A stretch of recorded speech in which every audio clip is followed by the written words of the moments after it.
So the Dallas Mavericks lost yet again last night in overtime. And I'm going to tell you what, it does not look good for the Dallas Mavericks. Now, before the trade of Kyrie Irving, the Dallas Mavericks were sitting comfortably at fourth place. Ever since they acquired Kyrie Irving, they are out of the playoffs and out of the play-in tournament. Ouch! Now, I'm not connecting the dots and saying Kyrie Irving is the numero uno, number one factor why the Dallas Mavericks are struggling, why the Dallas Mavericks are falling out of the playoff spot, falling out of the play-in tournament. I'm not here to say that, but what I am here to tell you is the Dallas Mavericks have been reeling since last year. The only thing the Dallas Mavericks had to do in the offseason of this past summer was to just simply sign the players that they have drafted. Ever since the summer of free agency, last summer of free agency, the Dallas Mavericks have been failing in the front office. They cannot keep the players that they have simply drafted, all right?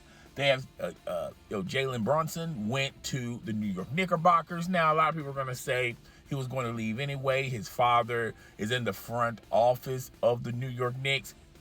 But if it was that deep and it was that serious, you should have signed his father into the front office of the Dallas Mavericks. Lord knows the Dallas Mavericks front office needs some help, all right? Then you got, them trying to make a big splash before the trade deadline, or after the trade deadline, and they sent a lot of their players who were primarily their best defensive players, which, by the way, the Dallas Mavericks wasn't, really known to be a defensive, team, but at least they can hold teams to a certain margin. They let go of these players just to acquire Kyrie Irving, to make a big splash, to show Mark Cuban, to show Luka that, hey, I'm willing to make those type of decisions. I'm ready to pull those type of triggers. If it means that we need to get Kyrie Irving, and if it also means that we have to give up a lot of draft picks, which, draft picks are highly important in the NBA. And if it means that we have to give up a fragment or even a core of our players that are cultivated, motivated, they understand how to play with and for Luka Doncic, as well as the head coach Jason Kidd. If it means that we have to give up on all of those angles, we're willing to give up on all those angles just to acquire one Kyrie Irving. Now, Kyrie Irving is a marvelous talent. He's very skillful with the ball. His ball handling is on point. He's a great scorer, had some great history in the NBA. Him alongside LeBron James, they won a championship for the Cleveland Cavaliers, their first and only championship, the Cleveland Cavaliers. Even though everyone talks about LeBron James and that famous block, none of that would be possible without the efforts of one Kyrie Irving hitting the last shot. And it also sent Kyrie Irving's, career skyrocketing in the NBA, becoming a borderline superstar. And Kyrie Irving, pretty much said that to the Cleveland Cavaliers, hey, I don't want to play with LeBron James. Well, low-key, the real reason why he didn't want to play with LeBron James at that particular juncture was he knew that LeBron James was pretty much trying to trade him to add more pieces to the Cleveland Cavaliers. He got a year head start on LeBron James, went to the Boston Celtics. The Boston Celtics had those baby players, Jason Taylor, Jaylen Brown, as well as others for the Boston Celtics. And Kyrie Irving, that was going to be his team. He was going to lead that team not only deep into the playoffs, but to possibly win an NBA Finals. Well, win an NBA title. None of that fell through. In actuality, when Kyrie Irving was injured, the majority of the season, as well as the playoffs, the Cleveland Cavaliers went far and beyond and played better without Kyrie Irving.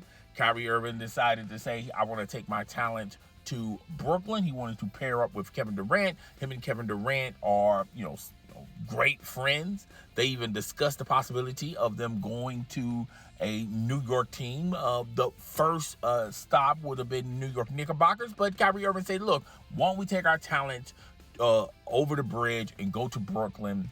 And they did nothing with Brooklyn other than, capturing the headlines, saying some questionable things to the media.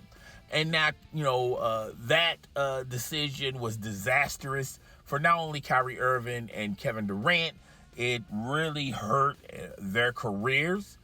This is not a blemish. This is going to be something that's going to be primarily made for a 30 for 30 documentary series on how Kyrie Irving and Kevin Durant squandered a lot of their prime years in Brooklyn, wanting full control of the team, getting rid of players, getting rid of coaches, and sending a lot of draft picks as well as some talented players to get James Harden, which pretty much was a doorstop. He was just pretty much a pit stop before he went to the Philadelphia 76ers when James Harden said, look, I can't play alongside Kyrie Irving.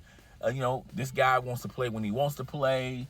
I know the vaccine mandate, a lot of people point to that, but, Kyrie Irving has been pulling this stunt ever since he was with the Cleveland Cavaliers. He pulled this with the Boston Celtics, and now he's doing it with the Brooklyn Nets. The Brooklyn Nets going to get the better end of this deal. They sent, Kyrie Irving to the Dallas Mavericks. They recouped some of those draft picks that they lost.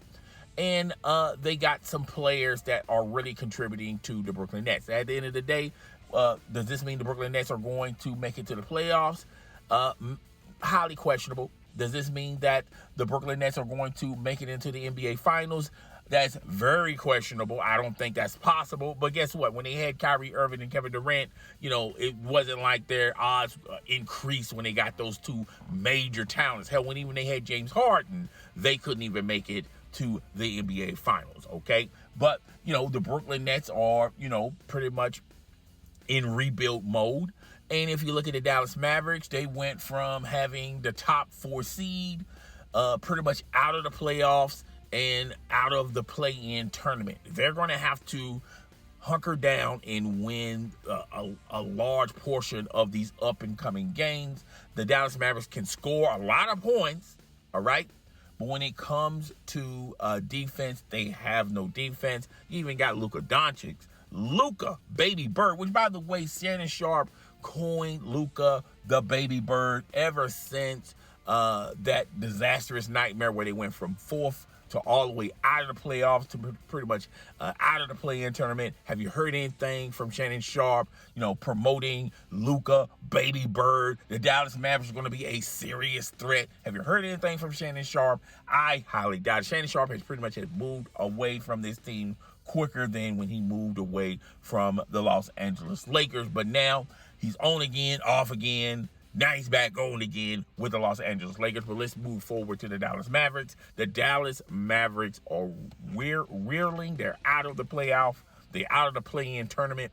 And this is sending huge questions about Luka wanting to have a future with Mark Cuban and the Dallas Mavericks. Dare I say, Luka is probably thinking about maybe he should take his talents elsewhere that they can cultivate a team around him, elsewhere where they have an established player, and try to win a title at another spot.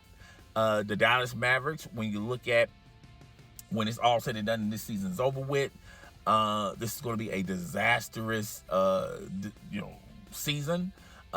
Jason Kidd did the best he could as far as coaching, but there are some things that are uncoachable. He can't run the front office. He can't make Mark Cuban not be a better owner or a better businessman, and just sign the players that you have drafted and cultivated on that team. If he would have signed the players that he drafted and cultivated on this team, they wouldn't be in the position that that they currently find themselves in right now. Now, I always said, even before the Kyrie Irving trade, I just didn't think the Dallas Mavericks were going to be a threat in the NBA. I think they're going to I thought they was going to make a playoff run, make a deep playoff run, just like last year, and they're going to fall flat, when they play better teams, when they play the Golden State Warriors, when, at that particular time, when they played the upper tier type of teams in the West. I think they would have had a hard time with the Los Angeles Clippers, but that's neither here nor there. They don't have that squad. They have this new squad with Luka and Kyrie Irving, picking spots. Is it your turn? Is it my turn? They can score points very easily, but they can't stop the other team from scoring, and that's the problem. They don't have a real threat as a big man, so when they play a big man such as Joel, they're going to struggle. Even though they played the Philadelphia 76ers and Joel didn't have a monstrous game, they're going to struggle with teams that are bigger than them. Now, they can score with the best of them, but they can't defend anybody. They can't stop the other team from scoring. That is the primary factor on why the Dallas Mavericks are struggling. You have to have defense, folks. I know this is a new era. A lot of these talented players, LeBron James and others, they feel like defense is really not that important. As far as them playing longevity in games, they, and be able to do those ridiculous points and ridiculous numbers and stats and things of that nature, you have to save your energy on the defensive end. They pretty much are letting teams have their way defensively. Now, they'll pick their spots defensively, but, no one is implementing. We have to have a defensive mindset. We have to stop this team from scoring. We'll pick our spots, we'll pick our poison, we'll pick our quarters, but we're not going to, have a defensive mindset from the start of the game to the end of the game. And that's why a lot of these offensive teams are struggling. That's why the Dallas Mavericks are struggling. That's why, the Los Angeles Lakers, before they made that trade, was struggling. That's why the Clippers find themselves struggling by getting Russell Westbrook, who has never been known as a defender. He's a liability. So there's a lot of teams out there who are offensive minded, but they can't stop teams. They simply just can't stop teams. They can pick their spots. They can stop a break here, a break there. They can stop a team in half of a quarter, possibly a full quarter. But none of these teams can stop a team for 4 quarters. And that's where the struggle is real. And the Dallas Mavericks, they are, it's not like they're refusing to play defense. They just don't know how to play defense, to be perfectly honest with you. And this team is reeling. So, guys, tell me what you think. Rate, comment, subscribe. It's your boy, the host with the most. I do not brag or boast. Coming to you guys live from coast to coast. I will see you guys in the next video. Deuces.